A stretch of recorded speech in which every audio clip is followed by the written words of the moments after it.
So something you'll have to keep up practice with too, that I didn't add into his specific list of commands because it's a little bit more involved, is his leave it. We want to keep building those with him.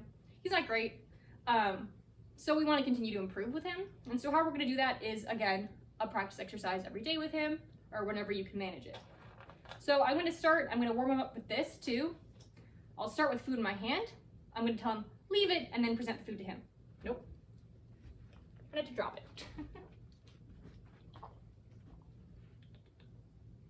Good. Leave it. Good. So what I'm doing here is if he tries to go for the food after I present it, I'm going to tell him nope, and I'm going to close my hand again. He can nibble on it, chew on it, whatever, he's not getting that food.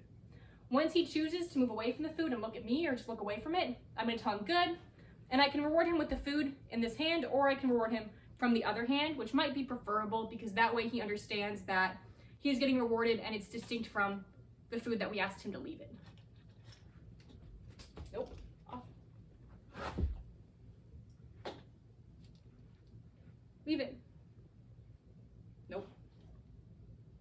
Good. Leave it. Good. Once he's able to leave the food in your hand without even trying to go for it, we can make it more challenging by telling him, leave it, presenting the food, and moving our hand around. That can make it more interesting. Good boy. Once he can handle that, we can move on to putting food on the ground. Now, I'll want to make sure that he can't access it. If he's quick and he grabs it, he's learning that leave it doesn't mean anything. So I'll make sure that when I start, my hand is right next to it. So on the ground, leave it. Good. And I'm ready to cover it up if I need to. Good. Then I'm going to reward him from the other hand, make sure that I can reward him and not have him immediately go and try to get that piece of food. Again, leave it as like a stay, just ignore that until you're released to it. Though generally I won't release the food I just asked him to leave. I don't want to confuse him. I'll just pick it up and give it to him or reward from another hand. Leave it. Nope.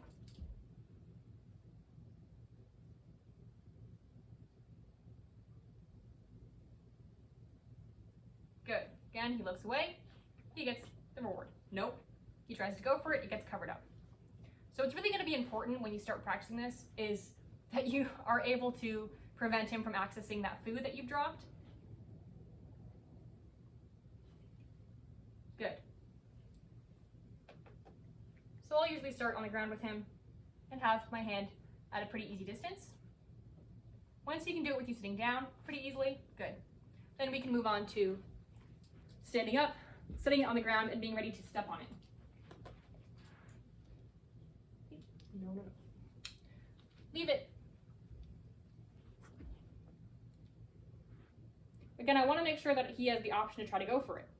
So I'm not going to keep it covered up when I reward him. I want to reveal it to him, let him see it, and make sure he's choosing to avoid this food that he sees, even when he's not being held back and I'm not covering it. Good.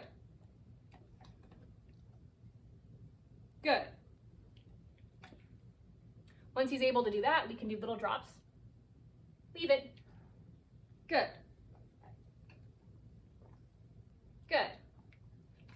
And as he becomes more reliable, we still want to prevent him from reaching the food, but we want to make it more realistic and more challenging. So we'll have him on a leash.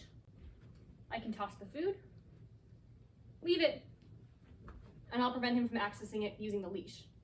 I'm not going to reward him until he, good, turns away from it and gives into the leash. Leave it. Good. I'll keep doing this until he can leave that food on the floor alone.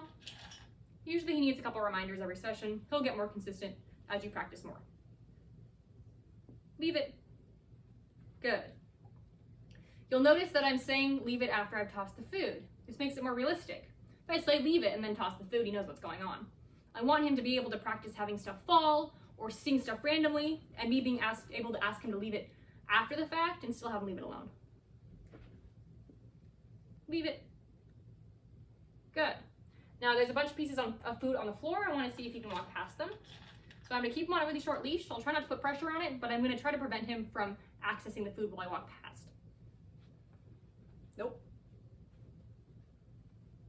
Again, if he goes for it, I'm just gonna use leash pressure. Nope. Until he gives in and stops trying to go for it. Let's go. Good.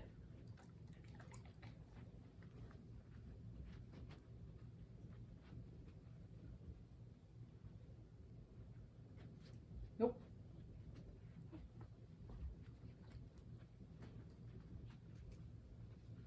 Good boy, good decision.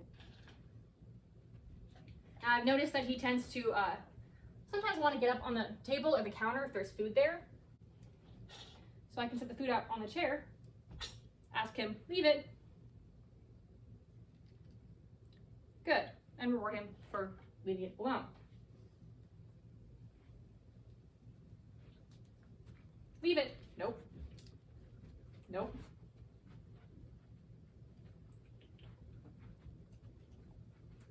Leave it.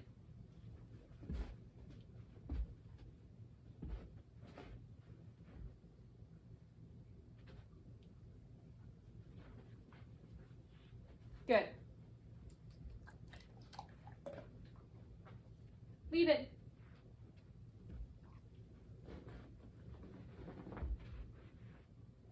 Good.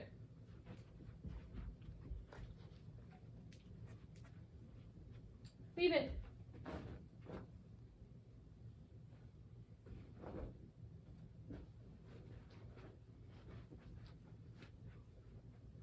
Good. Leave it.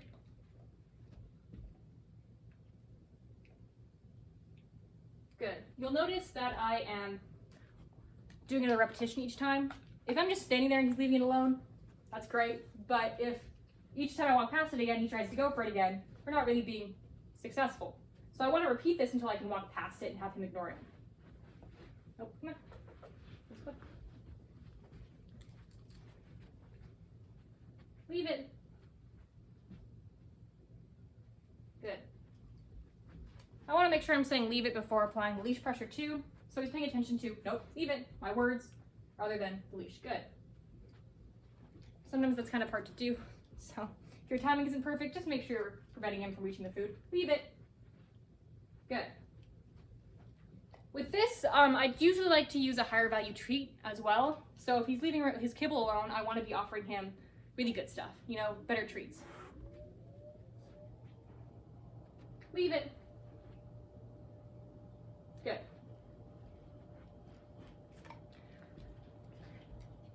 I would practice this with his toys and treats and like random stuff he might on walks too. He tends to want to eat sticks, which isn't very healthy.